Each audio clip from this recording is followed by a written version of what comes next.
سیدخان عزیزخانوف یک ساکنی ناحیه اشت ادعا دارد که معلم مکتب پسر 9 ساله او را زده به معاینه سرش آسیب رسانیده است. در نامه سیدخان عزیزخانوف بر رادیوی آزادی آمده است که معراج پسر تقریبا 10 سالش پول لباس مکتبی را نبرده است و از این رو معلم تربیت جسمانی مکتب رقم 42 پسرش را یک تارسکی زده سبب آسیب دیدن معاینه سرش شده است. به قول سیدخان مدیر مکتب با آنها تهدید کرده است که به مقامات انتظامی تاجیکستان مراجعه نکنند وگرنه خودشان به بلا گرفتار می شوند. مقامات و رهبریت مکتب هنوز در این باره چیزی نگفتند و موضوع مصاحبه روز در رادیو آزادی نیز همین است.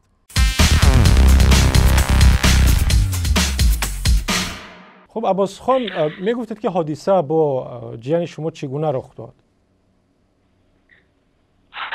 راستی گپ من خود از این حادثه روز گذشته خبردار شدم. و من برادرم زنگ زد، یک برادر کلونیم زنگ زده و من خبر دادم که حادثه چنین رخ داده.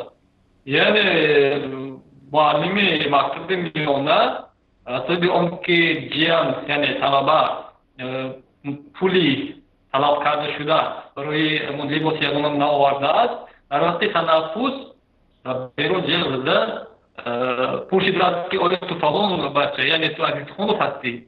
وقتی که باید جواب میدهد یعنی خیلی بطری کودک بطری طلبه فریاد زده یک تارسکی آبداره میزند. ولی اون که طلبه چی؟ طلبهش پولی یک پول برای لباس آوردگی نه. و شما نوشتید که در عوضی برای نوشتن این عریضه معلم مکتب یا دیرکتور مکتب تهدید کرده است که در برابر این عریضه آنها از روی برادر شما شکایت میکنند. این هم درست است؟ خودی علیه سخنی که برادرم به من گفت، یعنی من از برادرم چنین شنیدم که راستی که پدرم گویا که عریضه نوشته است، همیشه نوشته است. دیرکتور مکتب قادر خطیب جان به خانه آمده چنین گفته است که اگر تو عریضه رو نگیریم ما 8 نفر 10 نفر معلمان از اون شکایت می‌بریم. تو در مکتب کارهای تشویقات دینی بودی. حال شما به کی مراجعت کردنی هستید؟ یعنی می‌خواهید از طریق مطبوعات مراجعت کنید که به برادر شما کمک رسانند تا این قضیه عادلانه حل شود؟ راست میگم مقصد ما چیست؟ مقصد ما این حادثه که رخ داده ایستاده است این یکمین حادثه نیست. این حادثه در سرتاسر تاجیکستان بسیار وامی خورد.